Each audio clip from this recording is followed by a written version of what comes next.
Spin. Pare, nakita mo na yung composition, yung posibleng maging tatlo, Air 20, Hinebra, Ross, tsaka San Mig. Anong pakiramdam mo doon?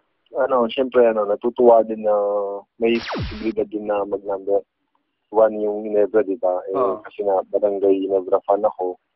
Dati, bonus siguro kung kukunin ako ng Hinebra. Pero para sa akin, kahit saang team naman, komportable ako maglaro. Tsaka, ilalaro ko yung laro ko kung sino man yung kukuha sa akin.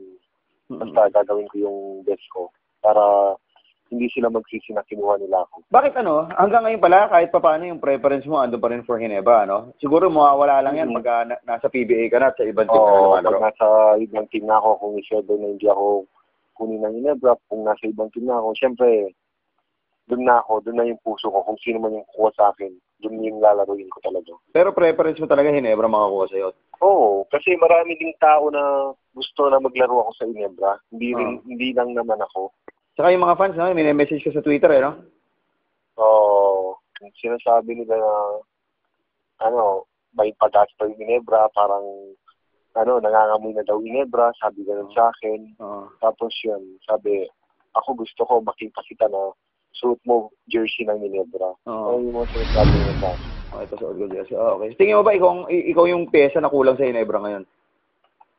Sa tingin ko, lahat naman ng team, lahat ng first pick, simulat una, dati pa, ang tinitingnan nila malalaki talaga eh. Kasi, bihira lang makakita ng malaki na Pilipino talaga, na Pinoy. Ayun, syempre, mga kalaban ko, Greg Slaughter, Almasan, malalaki din yan. So, hindi ako sigurado kung ako talaga o may gusto sila sa iba.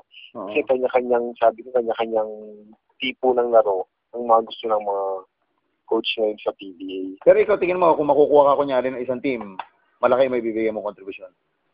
Siyempre, basta ako, hindi muna ako magsasalita ngayon. Basta pagdating ko ng pro, pag binigyan ako ng pagkakataon, ibibigay ko yung akin. Ipapakita ko yung akin. Sino ang idol mo? Saan? Sa PBA? Sa PBA, Idol ko, yung before yung sila JJ, tsaka Tagiwa. Kasi bata pa ako noon eh. Kahit sentro ako, iniidolo ko yun kasi magaling talaga sila. Tsaka, si Kelly Williams. Kaya pala nagdi-dribble ka, Kaya kayang mag-coast to coast, Oo. So ginagaya may laro nila. Pati yung yung kay Kagiwa, yung crossover. Medyo mahirap na. Crossover. Paano mo na-maintain yung yung fit mo ngayon? Kasi ang tagal mo na hindi lumaro. Na-bakante ako ulit ngayon ng 4 days.